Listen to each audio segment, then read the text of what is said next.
Hey, welcome back to the Secret Underground Lair. So today I have an ash log that we've put up on the worktable sawmill, and just gonna work on cutting this down to some dimensional lumber and then put this in the kiln to dry. So, gonna raise the saw up and we'll make our first pass.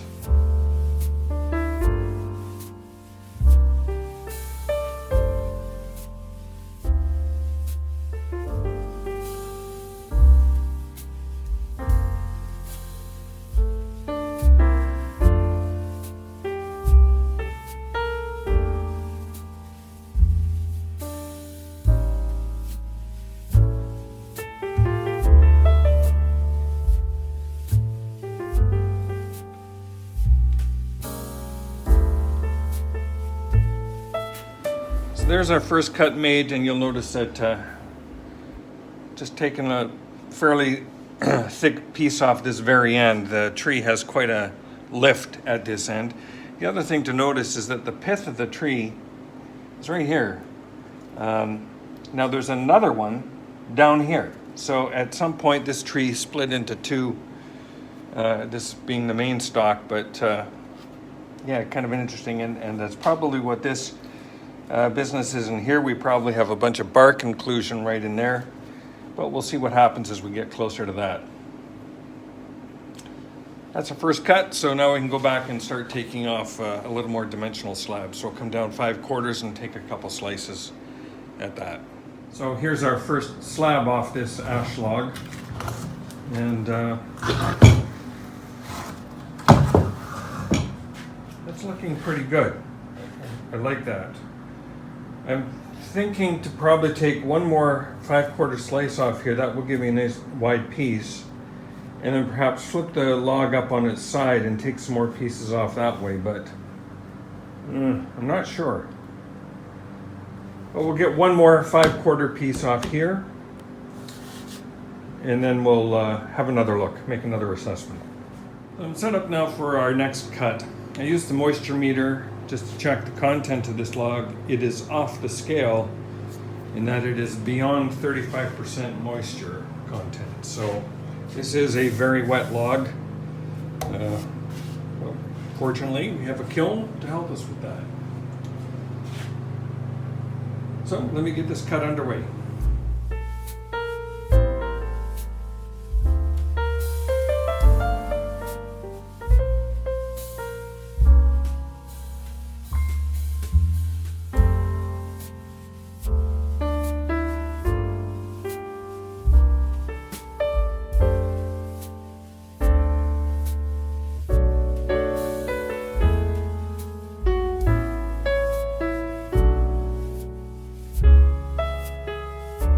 Was an interesting cut.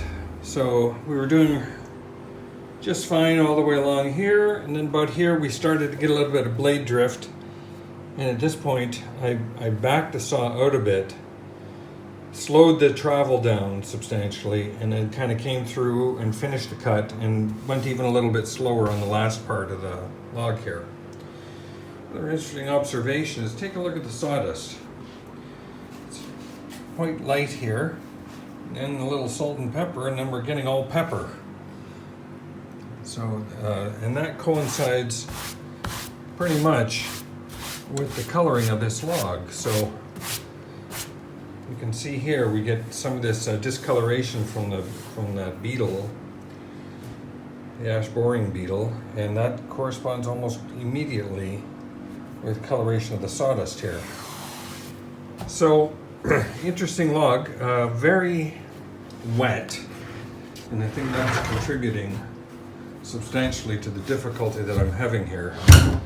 Here you can see exactly where I had to back out and start again because I was dipping down in quite a bit, and again the darkness of that wood. So now, is the darkness of the wood caused by the beetle, or is it caused by me burning?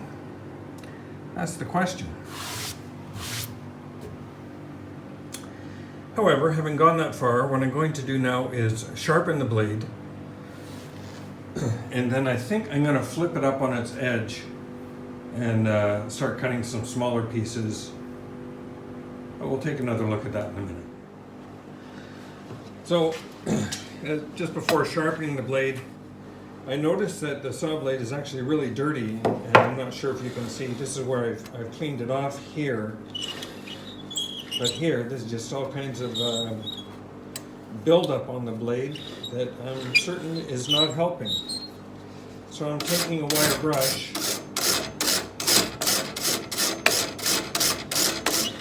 just trying to clean that off.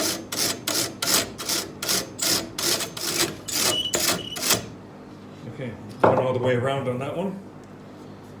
I'll clean the underside, but I think I'll use a drill for that. So as you can see, I have flipped the log up on edge, and I'm going to take get a bunch of about 6-inch slices off this.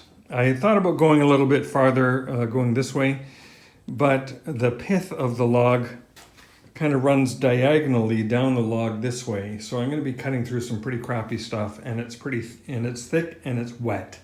It's a very wet log. So I thought I'll take thinner slices off here and we'll work with this. So I'll get a whole bunch at about 6 inches. The blade I sharpened as best I can. I haven't sharpened this kind of blade before, so I'm hoping that I've had some effect. And I also cleaned the blade. It was quite gummy, which would not be helping the cuts at all. So cleaner blade, sharper blade, less wood to cut. Let's see what happens.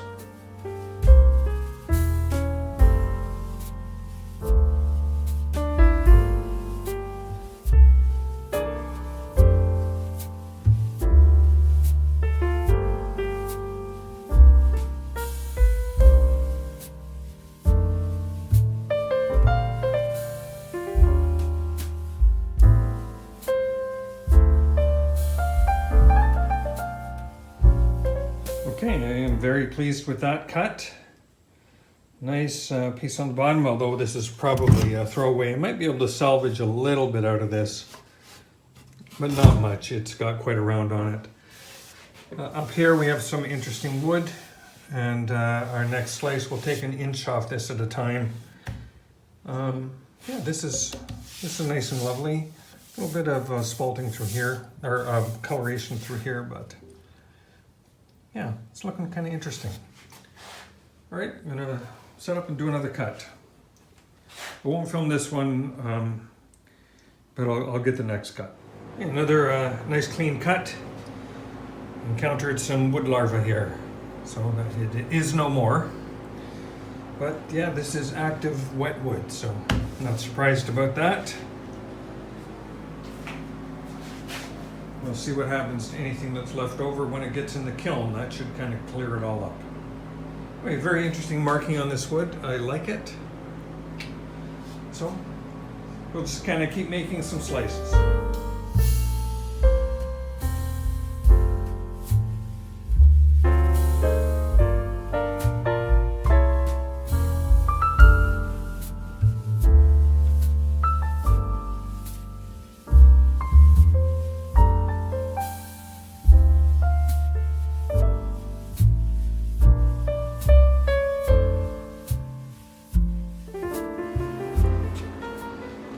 So you may have noticed some boards that I put up here against the side of the log. They're just part of my experiments with dust control. What I observed is that as I'm cutting here and the dust is falling down, some of the dust falls down, doesn't go into the dust collector, but it falls down on this side of the log, and there is air flowing underneath and is blowing that dust all around the table and probably some into the air. So by putting these little boards along here, I'm stopping that, and what I get in the end is just a nice pile of sawdust all along the edge of the log here, and maybe a little bit of drifting, but not nearly as much as I had before. So just continuing with dust collector tests, even with my little shroud that I have there, just kind of comes over the blade. Just more experimentation, that's all that is. Seems to be doing a good job, so I'm continuing with that theory and we'll refine it as we go. Right, so let's just do another cut.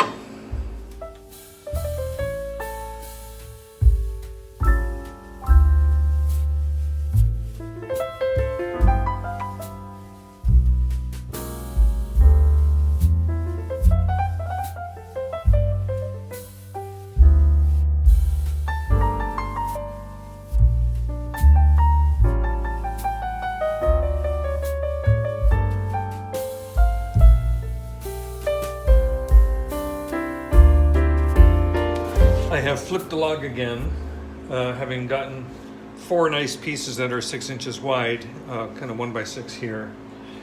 So we're going to cut off a section of this log, and we'll wind up probably with a strip that's maybe 3 inches. So we might get a 1 by 3, 1 by 4, a couple pieces out of that. But I'm not expecting we'll get very much out of what's left. But give it a cut, see what happens.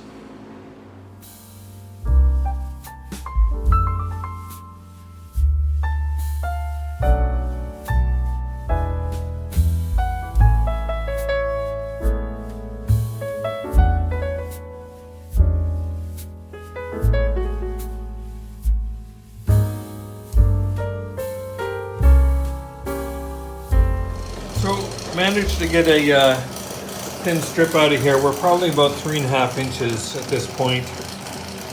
So taking another cut, we'll get it a 3.5 by 1, and I should be able to get two more cuts out of this. And that'll be it for this log. So we'll get one that'll come down to here, another cut that's going to have this bark inclusion. So the first cut here, the second cut's going to have a bark inclusion. And then we have a piece left over. So, 2 more cuts and we're done with this log.